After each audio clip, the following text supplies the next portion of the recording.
देखिए भाई, नमस्ते। हम कर रहे थे आरआरबी असिस्टेंट लोको पायलट और टेक्नीशियन में जो प्रीवियस ईयर में पूछे गए सवाल थे उनकी प्रैक्टिस। तो अब करते हैं प्रैक्टिस को आगे बढ़ाते हुए 21 नंबर का सवाल। देखिए सवाल क्या कह रहा है, किसी धनराशि को 4 वर्ष के लिए 7.5% वार्षिक साधारण ब्याज की दर पर निवेश किया गया था। यदि निवेश 5 वर्ष के लिए किया होता तो ब्याज 375 रुपये अधिक होता। तो आरंभ में निवेश की गई राशि कितनी है, यानी इसमें पूछा है मूलधन। तो अपन मूलधन मान लेते हैं इसका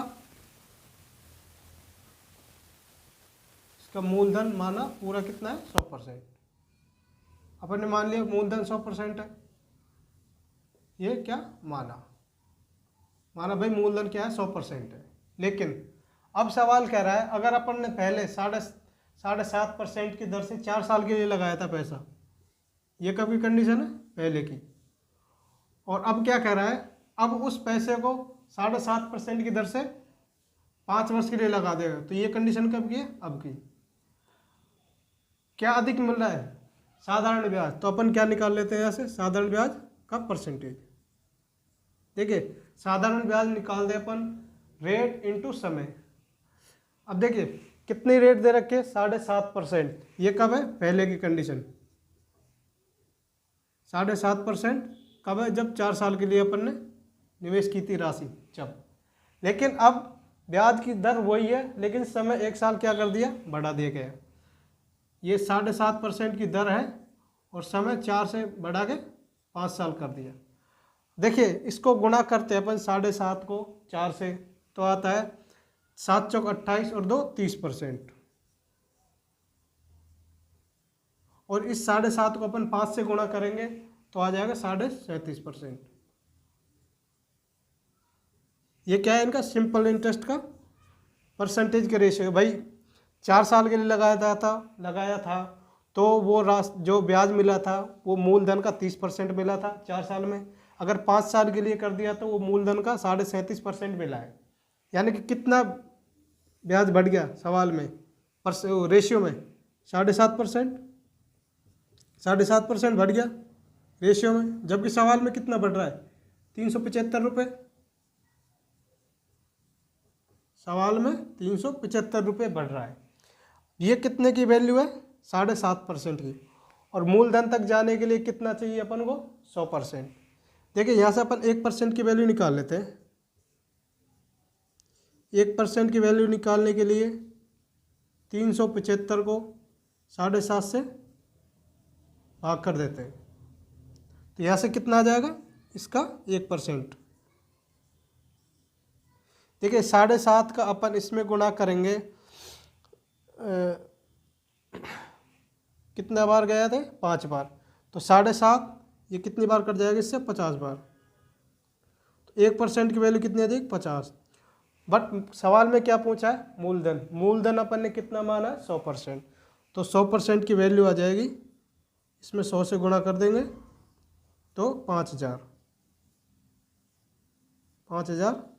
रुपये। तो 5,000 रुपये वो राशि है जो उसने शुरू में निवेश की थी, वो राशि यानी मूलधन 5,000 रुपये। इस सवाल का आंसर ऑप्शन नंबर बी। ये सवाल नंबर 21। अब करेंगे सवाल नंबर 22 को।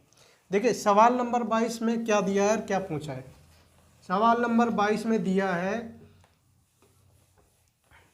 कि भाई नीचे कोई वो दी गई है भिन्न, ये सवाल में ये भिन्न दी गई है और पूछ रहा है इसमें यानी 5/8 में 5/8 में कौन सा नंबर जोड़ा जाए। माना वो नंबर x है, x जोड़ने पर उसका मान 1 हो जाए। सवाल ये कह रहा है 5/8 में कौन सी संख्या जोड़ी जाए कि वो 1 बन जाए। देखिए 1 बनाने के लिए क्या करते हैं अपन, नीचे से ऊपर में देखते कितने की कमी है, कितने भाग की कमी है, 8 में से 5 घटा लिया, 3 भाग की कमी है, 3 की कितने में से, 8 में से 3 की कमी है। तो ये अपने को 3/8 ही इसमें क्या करना पड़ेगा, ऐड करना पड़ेगा। तो 3/8 अपन ऐड करते हैं इसमें तो वो 1 हो जाती है। अब अपन इसको हल कर लेते हैं। देखिए नीचे संख्या क्या है, एक समान है, यहाँ पे भी 8 है हर में, यहाँ पे भी 8 है, तो ये 5 और 3 क्या हो जाएंगे, ऐड हो जाएंगे।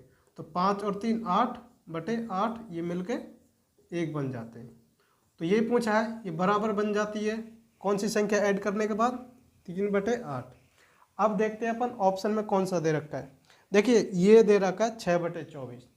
अगर 24 को अपन 6 से काटते हैं तो ये कटता है 4 बार, 6 चौको 24, यानी यहाँ 1/4 आएगा, जबकि सवाल में कितना 3/8, तो ऑप्शन नंबर ए गलत। ऑप्शन बी में 5/2 है, जबकि सवाल में 3/8 आया था, तो ये भी गलत। और देखिए 6/16 है, इसको अपन काट सकते हैं 2 से, इसको 2 से काटेंगे 3, इसको 2 से काटेंगे 8, यानी कि 3/8। तो इस सवाल का राइट आंसर बनेगा ऑप्शन नंबर सी बनेगा, जो कि अपन ने निकाला था 3/8, और ऑप्शन नंबर सी से भी 3/8 आ रहा है। इस सवाल का आंसर ये बनेगा। देखिए अब करते हैं अपन सवाल नंबर 23 को प्रैक्टिस। सवाल नंबर 23 में क्या दिया गया, पढ़ते हैं। 2 पाइप एक साथ काम करते हुए क्रमशः किसी टंकी को 3 घंटे में और 4 घंटे में भर सकते हैं, जबकि एक तीसरी पाइप टंकी को 8 घंटे में खाली कर सकती है। जब टंकी का 1/12 भाग भरा हुआ था तो सभी तीनों पाइपों को एक साथ खोल दिया जाए तो टंकी को पूरा भरने में कितना समय लगेगा। सवाल समझ में आ गया। देखिए सवाल को समझते हैं और करते हैं। सवाल कह रहा है कोई 2 पाइप है, माने एक पाइप ए एक पाइप बी। ये दोनों पाइप टंकी को भरने में, पहला पाइप लेता है 3 घंटे और दूसरा जो पाइप है वो लेता है 4 घंटे का समय। किसका लेता है, घंटे का। लेकिन अब कह रहा है एक तीसरा पाइप और जोड़ दिया जाए इसमें, जो कि सी है, वो इस पूरी भरी टंकी को, यानी पूरी भरी टंकी है उसको 8 घंटे में क्या कर सकता है, खाली कर सकता है। ये दिया है। अब ये दिया है तो अपन इनसे क्या निकाल सकते हैं, इनका टोटल वर्क। टोटल वर्क वो संख्या लेंगे जिसमें 3 का भी भाग चला जाए, 4 का भी भाग चला जाए, 8 का भी भाग चला जाए, यानी इन सब का एक एलसीएम लेंगे। तो एलसीएम वो बनेगा इसका 24। मान लिया 24 वो टोटल वर्क है, ये क्या हो गया, टोटल वर्क। अब अपन देखिए टोटल वर्क बराबर एफिशिएंसी गुणा टाइम। अपने को टाइम इतना दिया 3 घंटे, 4 घंटे, 8 घंटे, और टोटल वर्क इतना है। अगर इस टाइम को अपन इधर टोटल वर्क में भाग कर दे तो क्या आ जाएगी, इन सबकी एक एफिशिएंसी। यहाँ से निकल के एफिशिएंसी आएगी, ये दिया है टाइम, तो इसकी एक ही एफिशिएंसी निकालते हैं। 24 को भरने में कितना लगाता है, 3 अट्ठे 24, ये क्या करता है 8 प्लस करता है इसको, 8 की एफिशिएंसी। अब 4 घंटे लगाने वाला कितने टाइम में इसको भरेगा, 4 पंजे 20, 4 जगह 24, ये क्या करता है इसको भरता है। कितनी एफिशिएंसी से, 6 एफिशिएंसी से। और जो पाइप तीसरा है, यानी कि जो 8 घंटे में इसको खाली करता है, वो कितनी एफिशिएंसी से इसको खाली करेगा, 8 या 24। अगर ये खाली करेगा तो अपन इसमें लगा देते हैं माइनस चिन्ह, भरता है तो प्लस चिन्ह, ये भरता है तो प्लस चिन्ह। अब देखिए सवाल को। सवाल कह रहा है कि तीनों पाइप एक साथ खोल दिए जाए, यानी पाइप ए, पाइप बी और पाइप सी, तीनों पाइपों को एक साथ खोल दिया जाए तो इस टंकी को कितने समय में भरेंगे। बट सवाल में एक कंडीशन दी है कि टंकी का 1/12 भाग भरा हुआ है। देखिए 1/12 भाग भरा हुआ है, इसको 1/12 भाग को अपन लिख सकते हैं 2/24। 1/12 भाग को 2/24 लिख सकते हैं, इसमें कोई दिक्कत नहीं है।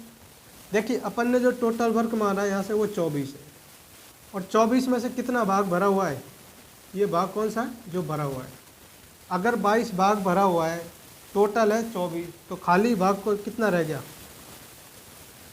22, खाली भाग 22 रह गया।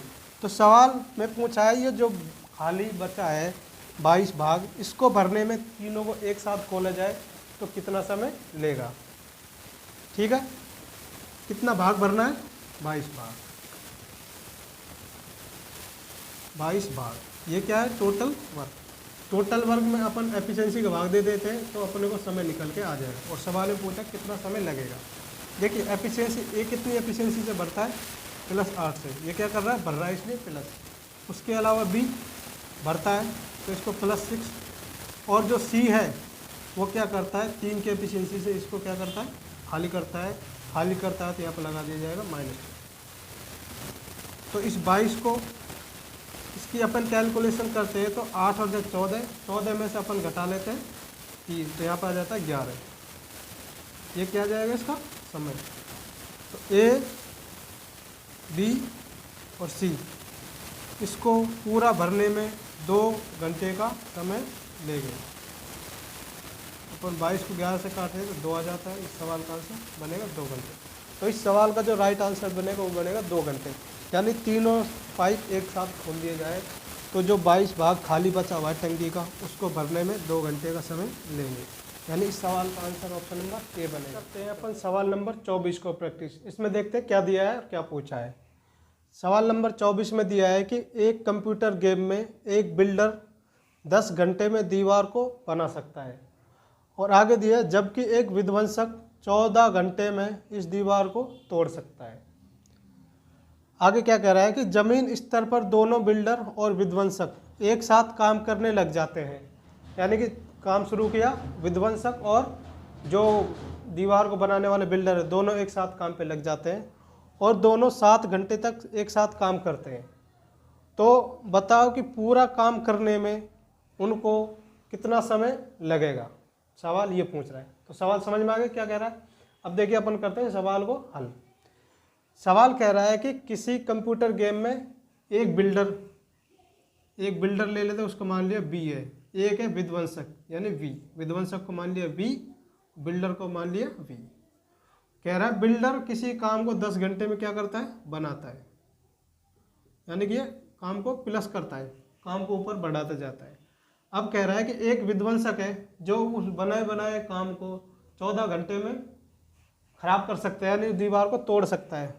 तो कितने घंटे में तोड़ सकता है, 14 घंटे में। ये दिया है सवाल में। अब यहाँ से अपन निकाल लेंगे टोटल वर्क, भाई जितना इनको काम कराना है वो। अब देखिए इनका टोटल वर्क निकालेंगे, 14 और 10 का जो एलसीएम बनेगा वही इनका टोटल वर्क बनेगा।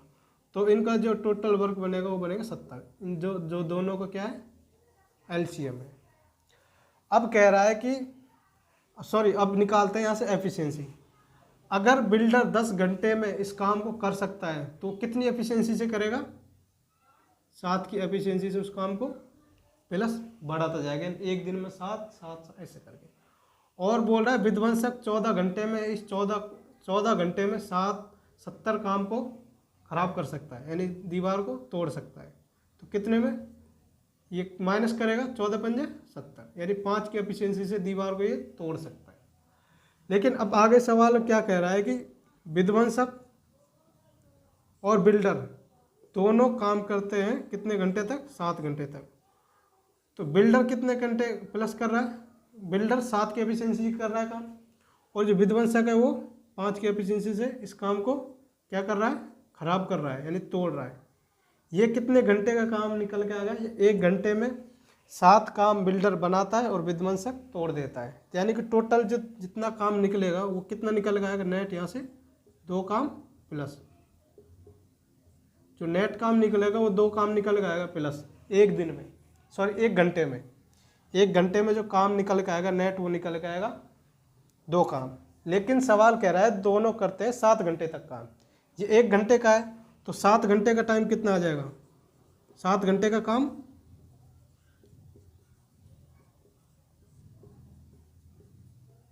2 गुणा 7 बराबर 14। यानी कि उन्होंने जो 7 घंटे काम किया था तो वो 14 काम को कंप्लीट कर चुके हैं। 14 काम उन्होंने कर दिया 70 में से।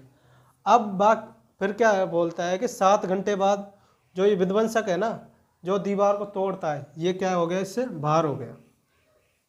ये क्या हो गया, इससे बाहर निकल गया ये। अब तोड़ने का काम नहीं होगा, अब होगा सिर्फ बनाने का काम। तो अब जो काम बचा है वो कितना बचा है, बचा काम शेष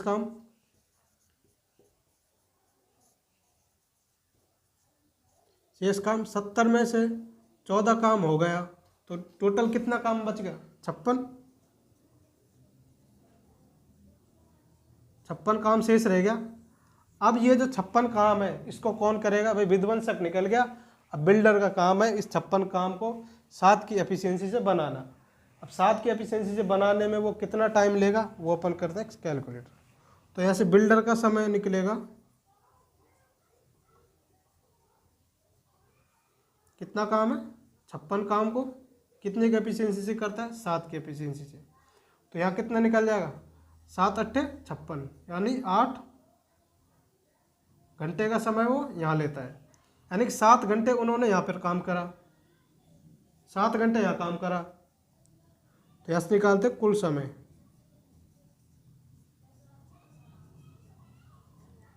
तो कुल समय निकलेगा भाई उन्होंने 7 घंटे तो पहले काम कर लिया, एक साथ कर रहे थे तब। अब क्या होगा विध्वंसक बाहर निकल गया और बिल्डर ने 8 घंटे काम करा। तो टोटल कितने घंटे काम करा 7 घंटे दोनों ने 7 काम करा और उसको बनाने में 8 घंटे बिल्डर ने काम करा। तो 7 और 8 15 घंटे। तो इस सवाल का जो राइट आंसर बनेगा वो बनेगा 15 घंटे, जो कि ऑप्शन नंबर ए इस सवाल का राइट आंसर बनेगा। ठीक है, तो अपन सवाल नंबर 25 और सवाल नंबर 26 को प्रैक्टिस दोनों को एक साथ लिखा है, दोनों को अलग अलग प्रैक्टिस करेंगे। अब देखते हैं सवाल नंबर 25 को। सवाल नंबर 25 क्या कह रहा है? सवाल नंबर 25 कह रहा है कि एक बगीचे में आम और नीम के पौधों की जो कुल संख्या है वो दे रखी है 361 है। भाई एक बगीचा है जिसमें आम के पेड़ है, कुछ नीम के पेड़ है, जिनकी कुल संख्या 361 है। अब आगे कह रहा है यदि आम और नीम के जो पौधे हैं उनका अनुपात दे रखा है 8:11।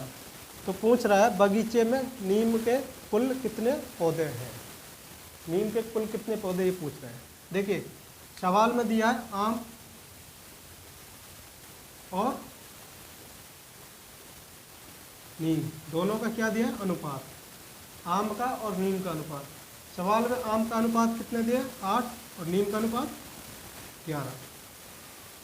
सवाल में दिया है भाई आम के पेड़ 8 है और नीम के 11 है, ये अनुपात है 8:11 नीम से आम। अब अपन जबकि कुल कितने दे रखा है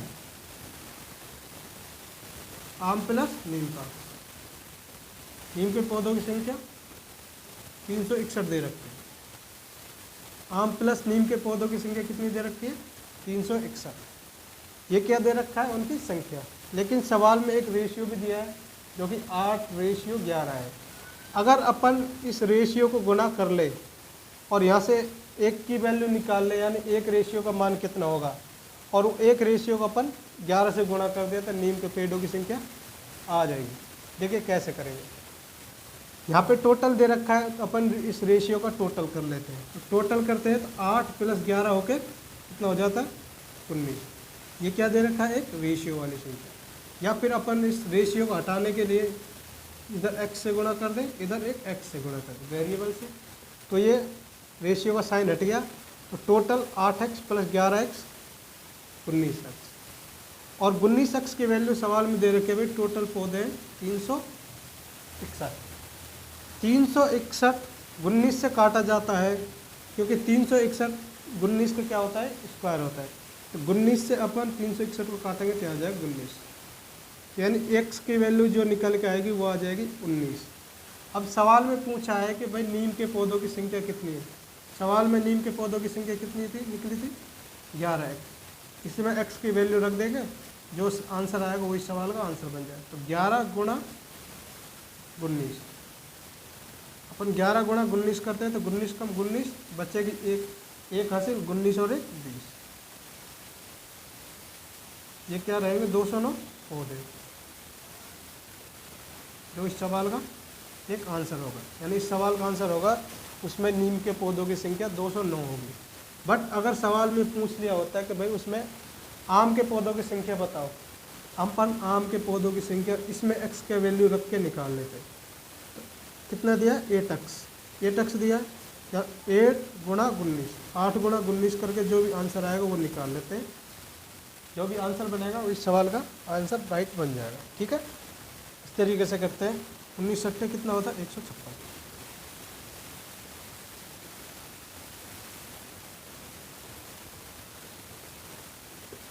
सॉरी 152। इसके पौधों की संख्या बनेगी आम के पौधों की संख्या वो 152। अगर आम के पौधे पूछे गए होते तो इस सवाल का आंसर बनता ऑप्शन नंबर बी 152, लेकिन पूछा है नीम के, तो नीम के पौधों की संख्या 209 बनेगी, जो इस सवाल का आंसर बनेगा सवाल नंबर 25। अब करते हैं सवाल नंबर 26 को। देखिए सवाल नंबर 26 में क्या दिया गया है। सवाल नंबर 26 में एक इक्वेशन दी गई है, एक समीकरण, और उस समीकरण के बारे में कहा है कि भाई एक समीकरण ये दिया है 3x² प्लस ax प्लस 4, जो कि x माइनस 5 द्वारा पूर्णतः क्या है, विभाजित है। यानी कि इसमें अपन इसका भाग देते हैं तो जो शेष फल आता है वो कुछ भी नहीं आता है। इसमें 3x प्लस ax प्लस 4 में अपन इसका भाग देते हैं तो शेषफल 0 आता है। शेषफल 0 आता है, पूर्ण से विभाजित है, तो भाग किससे देते हैं, इससे।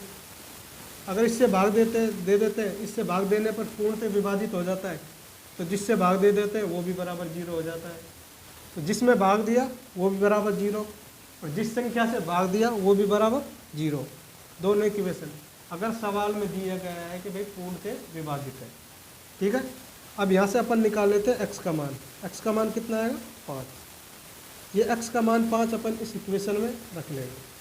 रखने के बाद सवाल में पूछा a का मान निकालो, तो a का मान अपन निकाल देंगे। तब करते हैं इस सवाल को, 3 गुणा x² यानी 5 का square plus a into x यानी कि 5 प्लस 4 बराबर 0। इतना समझ में आ गया। अब इसको गुणा करते हैं, कितना 5 का स्क्वायर कितना होता है, 25। 25 को 3 से गुणा करेंगे तो 25 से 75, और 4 ये जुड़ जाए कितना हो जाएगा, 79 प्लस 5a बराबर 0। अपन यहाँ से 5a बराबर ले लेते हैं कि माइनस में चल जाएगा 79। इस सवाल का आंसर आएगा a।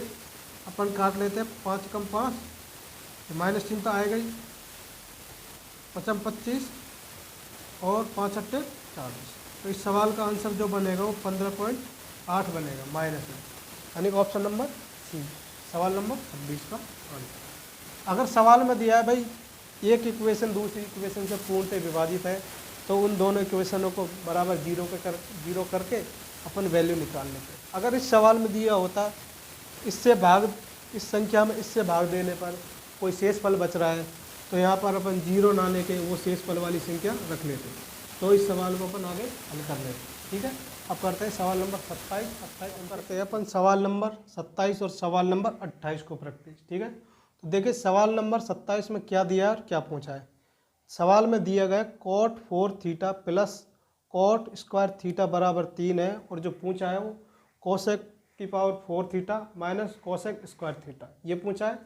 अब कहते हैं सवाल को, भाई सवाल में क्या दिया गया है, cot 4 theta plus cot square theta की वैल्यू 3 दी गई है, ये दिया गया है। अब अपन क्या करते हैं, इस सवाल को हल करने के लिए cot स्क्वायर थीटा यहाँ से कॉमन ले लेते हैं, cot स्क्वायर थीटा एक यहाँ से कॉमन ले लेते हैं, तो cot स्क्वायर थीटा बाहर आ गया। अब cot 4 थीटा में से cot की 2 पावर बाहर आ गई, तो यहाँ बच जाएगा cot स्क्वायर थीटा, और यहाँ से पूरा cot स्क्वायर थीटा बाहर ले लिया, तो यहाँ बच जाएगा +1 बराबर 3, ये रह गया।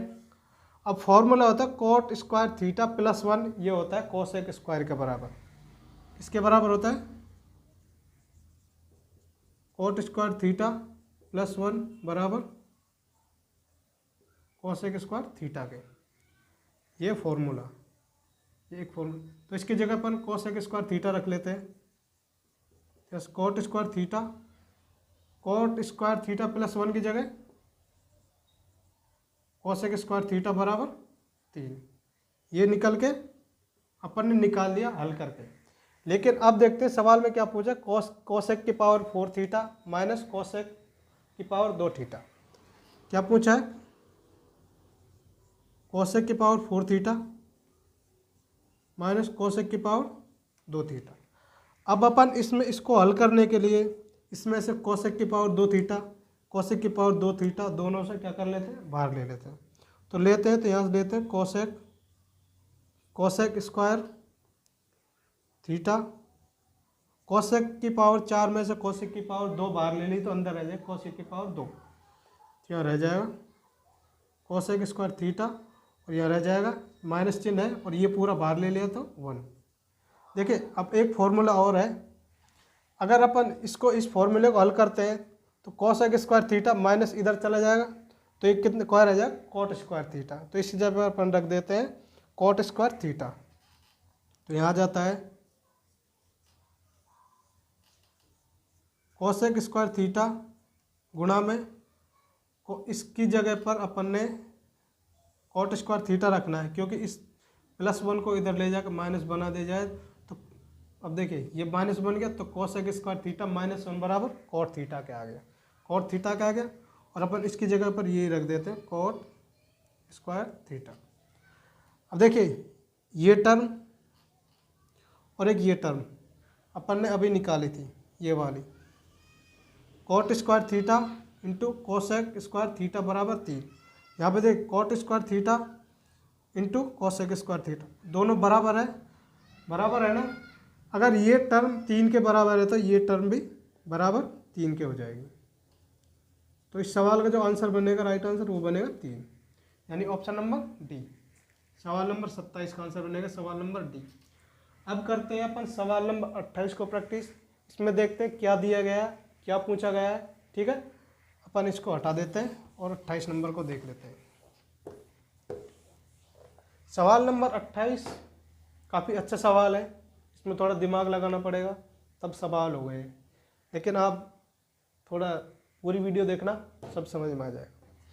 सवाल नंबर 28 में कह रहा है एक वृत्त पर एक दूसरे पर 75 डिग्री के कोण पर झुकी हुई स्पर्श रेखाओं की एक जोड़ी खींचने के लिए यह आवश्यक है कि स्पर्श रेखाओं को उन दो त्रिज्याओं के अंतिम बिंदुओं पर खींचा जाए जिनके बीच का कोण होगा। यानी कोण पूछा है। देखिए ये बोल रहा है एक ये वृत्त है, इस वृत्त से ये वृत्त है, इस वृत्त से दो स्पर्श रेखाएं खींचनी है जिनके बीच का कोण कितना बने 45 डिग्री। एक स्पर्श रेखा ये हो गई और एक स्पर्श रेखा ये हो गई। ये दोनों स्पर्श रेखा यहाँ पे क्या कर रही है टच कर रही है। माना ये पॉइंट क्या है पी है। अब कह रहा है कि दो एक दूसरे को 75 डिग्री के कोण पर झुकी हुई होनी चाहिए, यानी ये यहाँ से टच हो रही है, ये वाली यहाँ टच हो रही है, तो इनके बीच का जो कोण बनेगा ये बनना चाहिए 75 डिग्री का कोण, ये बनना चाहिए।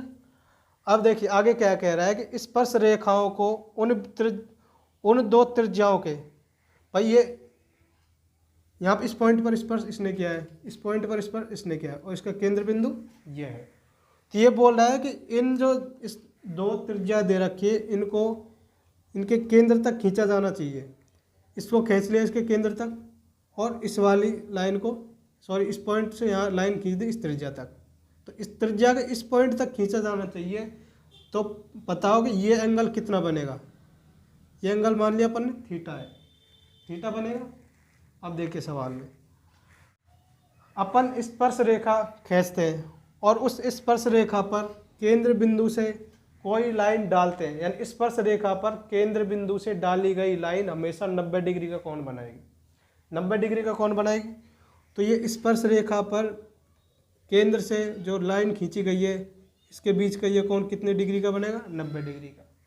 और एक ये वाली है, यहाँ पर ये भी कोण 90 डिग्री का बनेगा। 90 डिग्री का कोण ये बन गया, 75 डिग्री का सवाल में दिया गया है और पूछा है ये थीटा कितना होगा। अब देखिए ये कुछ चतुर्भुज जैसी आकृति नहीं दिख रही, चार भुजाओं से घिरा हुआ जो भी क्षेत्र है वो चतुर्भुज कहलाता है। और चतुर्भुज के चारों एंगल का जो सम होता है वो होता है 360 डिग्री।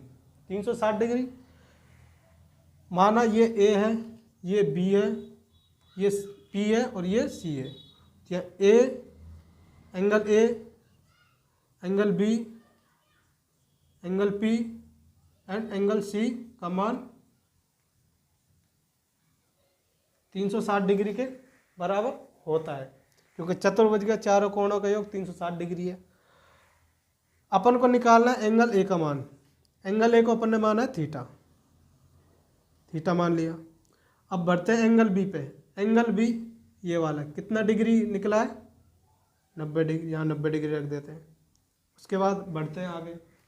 एंगल पी ये है, ये कितने डिग्री का कोण बना रहा है? 75 डिग्री। तो ये 75 डिग्री अपन यहाँ रख लेते हैं। आगे बढ़ते हैं एंगल सी पर। एंगल सी ये रहा, तो एंगल सी पर कितने डिग्री का कोण बन रहा है? 90 डिग्री का, बराबर 360 डिग्री।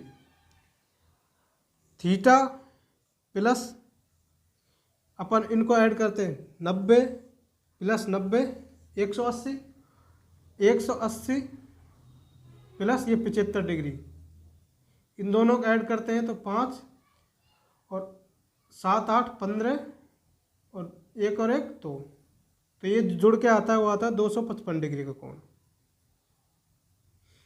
इन तीनों कोणों को अपन जोड़ते हैं, ये 90 प्लस 75 प्लस 90, तो इनका जो सम निकल कर आता है वो आता है 255 डिग्री।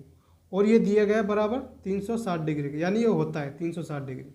अब यहाँ से इसको इधर ले जाके घटा देंगे तो इस सवाल का आंसर आ जाएगा, जो कि एंगल थीटा रहेगा। थीटा बराबर 360 डिग्री माइनस 255 डिग्री। 360 में से 255 डिग्री घटाएंगे तो इस सवाल का आंसर आ जाएगा 105 डिग्री, जो कि इस सवाल का एक राइट आंसर बनेगा, जो कि ऑप्शन नंबर सी होगा। तो ये सवाल आप लोगों को समझ में आया होगा, उम्मीद करता हूँ।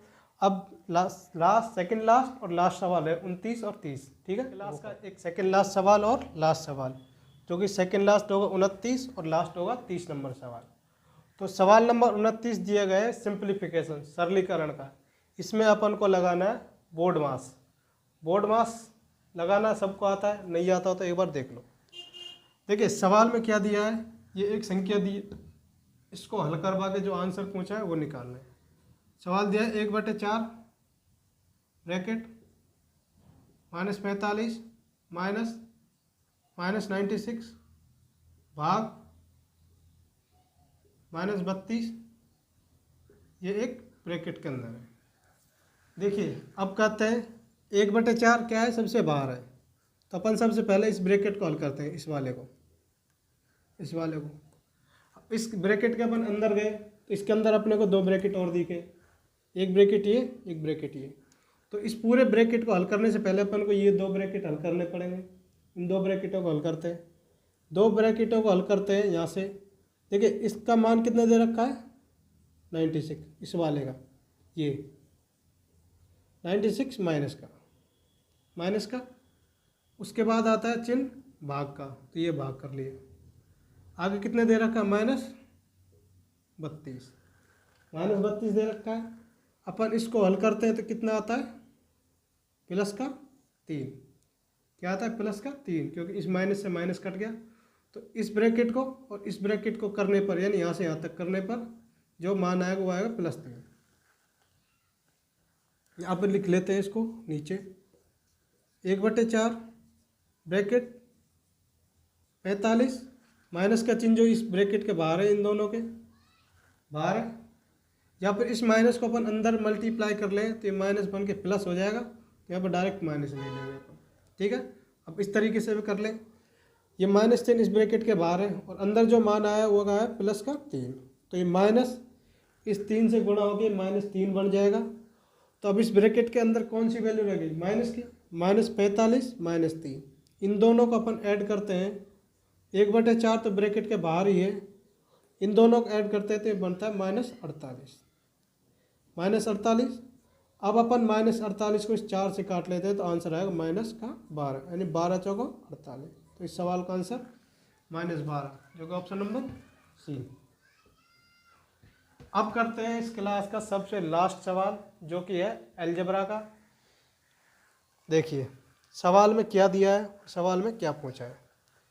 सवाल में दिया है a + b + c बराबर 0 है, यानी कि a + b + c बराबर क्या है, 0 है, बराबर 0 है। देखिए अपन यहाँ पे करेंगे वैल्यू पुटिंग का मेथड, एकदम बहुत मस्त शानदार तरीका है। देखो अपन यहाँ पे a का मान, b का मान, c का मान कोई ऐसी वैल्यू रखेंगे कि वो जोड़ने पर या घटाने पर 0 आ जाए इधर।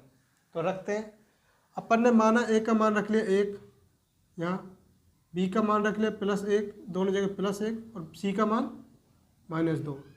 इन वैल्यू को यहाँ रखते हैं। देखिए +1 -2, ये +2 ये -2 बराबर 0 हो रहा है ना, बराबर 0 हो रहा है। तो अपन ने जो वैल्यू रखी है ए की 1, बी की रखी है 1, सी के रखी है -2, वो इस इक्वेशन को क्या कर रही है, सेटिस्फाई कर रही है, इक्वेशन को सेटिस्फाई कर रही है। अब अपन ये सारी वैल्यूज जो पूछा है, क्या पूछा है, a³ b³ c³ का होल स्क्वायर, इसमें जो भी अपन ने यहाँ पे वैल्यू रखी है इसमें वही सारी वैल्यू यहाँ रख देते हैं, इस इक्वेशन में रखते हैं। क्या है, a का क्यूब, ये कितना +1 का क्यूब प्लस b का क्यूब, b का मान +1 का क्यूब प्लस c का मान कितना -2 का क्यूब और ये पूरे का होल स्क्वायर, यही है। देखिए +1 का क्यूब होता है +1 का क्यूब +1 और -2 का क्यूब करेंगे तो आएगा -8 और इस पूरे ब्रैकेट पर स्क्वायर, पूरे ब्रैकेट पर स्क्वायर है। देखिए ये +2 है, ये है -8, -8 में से 2 घटाते हैं तो यह बचता है -6 और इस 6 पे क्या है, एक स्क्वायर है। तो ये जो संख्या बनेगी वो बनेगी 36। हल करने पर ये वैल्यू रखने पर इक्वेशन में अपने मिला 36। अब अपन ऑप्शन में वैल्यूज रख के देखेंगे, जिस ऑप्शन में अपन को 36 मिल गया वो ऑप्शन सही हो जाएगा। ठीक है, अब करते हैं ऑप्शन नंबर 1 से स्टार्ट। ए से a गुणा 1 का स्क्वायर गुणा b यानी 2 का स्क्वायर 1 का स्क्वायर गुणा c यानी -2 का स्क्वायर। देखिए 3 गुणा 1 का स्क्वायर 1 का स्क्वायर 1, 2 का स्क्वायर -2 का स्क्वायर +4, कितना आ गया, 3 चौका 12, जबकि अपन ने हल करके कितना निकाला था 36, यानी ऑप्शन नंबर 1 गलत हो गया। अब चलते हैं ऑप्शन नंबर सी पर। ऑप्शन नंबर सी में वैल्यू रखते हैं 9 गुणा a का मान कितना माना था अपन ने +1, b का मान +1 गुणा c का मान -2 रख दिया।